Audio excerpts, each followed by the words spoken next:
2022ல் எழுதினேன். அந்தளவுக்கு ப்ரிப்பரேஷன் இல்லை. அப்போ வந்து என்கிட்ட ஷார்ட் அண்டில் வந்து லோயர் மட்டும்தான் இருந்துச்சு.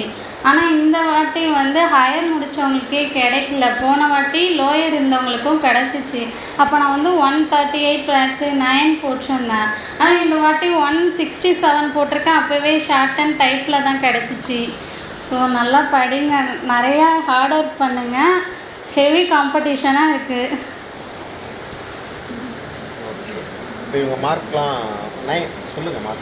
தமிழில் வந்து 95 போட்டிருந்தேன். ஆனால் நான் வந்து 3 கொஷின்ஸ் ரொம்ப ஈஸியான கொஷின் தப்பு பண்ணிட்டு வந்தேன்.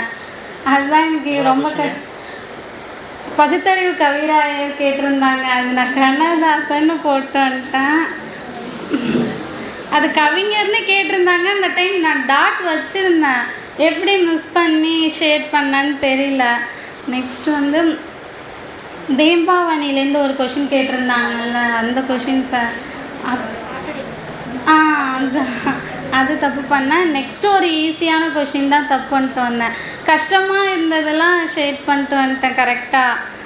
அதுக்கப்புறம் மேக்ஸுக்கு வந்து கொஞ்சம் டைம் எடுத்து நல்லா பார்க்கணும், நிறைய போட்டு பார்க்கணும். சார் சொல்லிகிட்டே இருந்தாங்க, போட்டு தான் பார்த்துட்டு இருந்தேன். ஆனால் எனக்கு ஆன் த ஸ்பாட்டில் அந்தளவுக்கு டைம் ரொம்ப நேரம் ஆகிட்டனால கொஞ்சம் பதட்டத்தில் மிஸ் பண்ணிட்டேன் 2-3 கொஷின்ஸு. ஸோ நீங்கள் நிறைய டைம் மேனேஜ்மெண்ட் நல்லா பண்ணிக்கோங்க.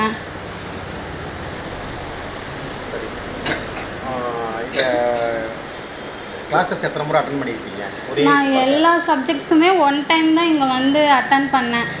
2023ல் வந்து நான் செப்டம்பர் 1 வந்து ஜாயின் பண்ணேன். நான் 2024 ஜூன் 9 எக்ஸாம் வந்துச்சு. ஒரு 10 மந்த் கால்குலேஷன் தான். அதனால என்னால் 1 டைம் தான் அட்டன் பண்ண முடிஞ்சிச்சு. செகண்ட் டைம்லாம் வந்து ரிவிஷன் அப்படின்னு பண்ணுறதுனால கிளாஸஸ் அட்டன் பண்ண முடியல. நிறைய கிளாஸ் அட்டன் பண்ண தமிழில் வந்து எனக்கு நல்லா ஹெல்ப் பண்ணுச்சு. எல்லா பார்ட்டுமே படித்து முடிச்சுட்டு திருப்பி ரிவிஷன்னே இருந்துச்சுனால ஓரளவு தமிழில் நல்லா பண்ண முடிஞ்சிச்சு. மேக்ஸ் எவ்வளோ நேரம் போட்டு பார்ப்பீங்க? மேக்ஸ் வந்து ஒரு ஃபஸ்ட்டில் வந்து அந்தளவுக்கு எஃபோர்ட் போடாமல் விட்டுட்டேன். லாஸ்ட் டைமில் தான் வந்து இந்த ப்ரீவியஸ் இயர் கொஷின்ஸ்லாம் ஃபுல்லாக போட்டு பார்த்துட்டு இருந்தேன். ஆனால் ஃபஸ்ட்டு வந்து அதே எஃபோர்ட்ஸ் போட்டிருந்தா லாஸ்ட்டில் நம்மளுக்கு வந்து ஒரு நல்ல பலன் கொடுத்துருந்துருக்கும். அது என்னோடய மிஸ்டேக்ஸ். இப்போ வந்து அப்படி டைம் வச்சு போட்டு பார்ப்பீங்களா? எப்படி போட்டு பார்ப்பீங்க ப்ரீவியஸ் இயர் கொஷின்ஸ்லாம் போடும்போது வந்து இப்போ ஒரு டாபிக் வைஸ் பார்க்கும்போது 50 பேஜ் இருந்துச்சுன்னா ஒரு 4 டிவைட் பண்ணி அதே சம்ஸை திருப்பி போட்டு பார்த்துட்டு இருந்தேன். இப்போ ஒரு 25 பக்கம் இருந்துச்சுன்னா அதை 2 நாளாக பிரித்து போட்டு பார்ப்பேன். ஏன்னா வந்து நம்மளுக்கு உடனே போடும்போது அந்த ஸ்டெப்ஸ் அந்த அளவுக்கு ஞாபகம் இருக்குமா என்னன்னு தெரியல. அதனால இன்னைக்கு போடுவீங்க அதே டாபிக் நாளைக்கும் நாளைக்கும் போட்டு வரி வரியாக படிப்பீங்களா? அப்படி படிப்பீங்க? School books top to bottom வரியாக படித்து தான் பழக்கம். கனிமொழி அக்கா கூட தான் சேர்ந்து படிப்போம். அவங்க எனக்கு நிறைய சப்போர்ட் பண்ணியிருக்காங்க இங்கே படிக்கும்போது. ஸோ அதனால் ஃபஸ்ட்லேருந்து எண்டு வரைக்கும் எல்லா புக்ஸு படித்த லெசனாக இருந்தாலும் திருப்பி அதே லைன்ஸ் நிறையா படிப்பேன். மேக்ஸ் எவ்வளோ நேரம் போட்டு பார்ப்பீங்க? மேக்ஸ் இங்கே ஃப்ரெண்ட்ஸோடு சேர்ந்து பார்க்குறது. அது இல்லாமல் வீட்டில் போயிட்டு டெய்லி டெஸ்ட்டுக்கு என்ன கொடுக்குறாங்களோ அந்த டாபிக்ஸ் இவ்வளோ நேரம்லாம் வச்சுக்க மாட்டேன். 2 மணி நேரம் 3 மணி நேரம் மார்னிங் எழுந்துச்சி பார்க்குறது.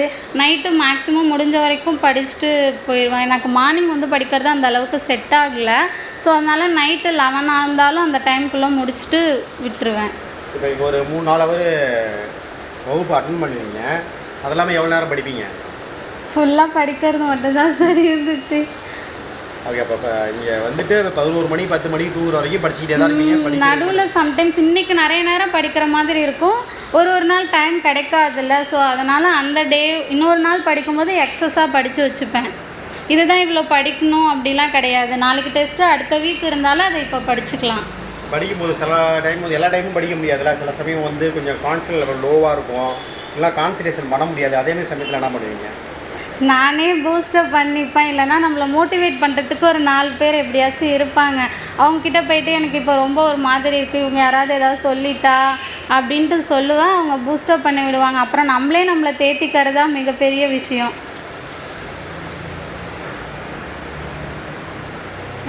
வேறு என்ன சொல்லணும்னு நினைக்கிறீங்க? உங்களுக்கு நல்லா படிங்க. உங்களுக்கும் உங்களுடைய கஷ்டம் என்னன்னு தெரியும். ஸோ நீங்களே வந்து நமக்கு இவ்வளோ கமிட்மெண்ட்ஸ் இருக்குன்னு தெரிஞ்சு படிச்சுக்கோங்க. மற்றவங்க சொல்லுவாங்க அவ்வளோ, அது அவங்கவுங்களுக்கு ஈஸியாக இருக்கும், உங்களுக்கு அது எப்படின்னு தெரியல. அதனால் நீங்களே படிக்கிறது தான் உங்களுக்கு நல்லது. ஒவ்வொரு புக்கு நீங்கள் எத்தனை தடவை ரிவிஷன் பண்ணியிருப்பீங்க? இப்போ தமிழ்லாம் குறிப்பாக இன் பர்டிகுலர் அது எத்தனை எண்ணிக்கைன்னு தெரியல சார். எப்போல்லாம் டைம் கிடைக்குதோ. 10க்கு மேலே 15க்கு மேலே 10-11 வாட்டி படிச்சிருக்கலாம். ஜிஎஸ்லாம் மினிமம் எத்தனை தடவை பண்ணியிருப்பீங்க அது போல் ரிவிஷன்ஸ்? ஜிஎஸ் வந்து நான் ஃபுல்ஃபில்லாக படித்த மாதிரி எனக்கு ஒன்றும் தோணலை. ஸோ நீங்கள் வந்து உங்களுக்கு டைம் எவ்வளோ கிடைக்குதோ அவ்வளோக்கும் படிச்சுக்கோங்க. எனக்கு ஜிஎஸ் தான் அங்கே போயிட்டு வந்து ஆசிலேஷன் ஆயிடுச்சு. இப்போ படிக்க வந்தீங்க, ஜாயின் பண்ணீங்க, இப்போ உடனே ஃபஸ்ட் எக்ஸாமே பாஸ் பண்ண முடியும்னு நினச்சிங்களா? முடியும்னு நினச்சிட்டு தான் வந்தேன் சார்.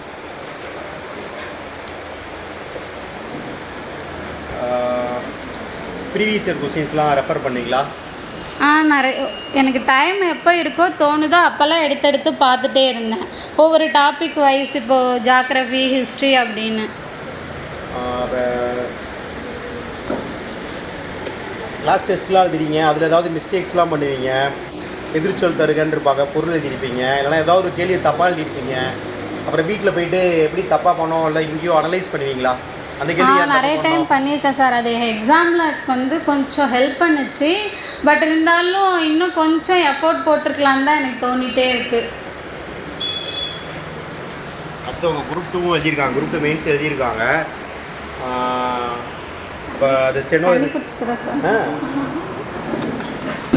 அடுத்தடுத்த இலக்குகள் குரூப் 2 அந்த மாதிரி மேலே படிக்கணுன்ற இன்ட்ரெஸ்ட் நிறையா இருக்குது சார்.